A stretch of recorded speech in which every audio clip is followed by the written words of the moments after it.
یه مرد ثروتمند پسرش رو برد به یکی از روستاها تا بهش نشون بده مردم اونجا چقدر فقیرن.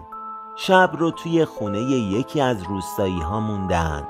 وقتی برگشتن پدر از پسرش پرسید نظرت چطور بود؟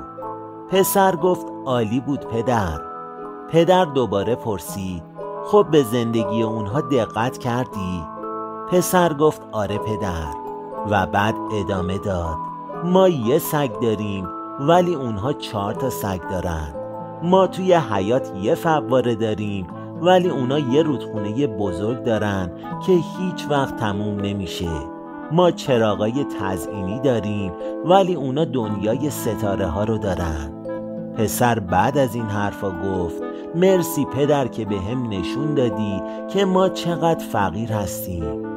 مرد که شوکه شده بود دیگه حرفی برای گفتن نداشت.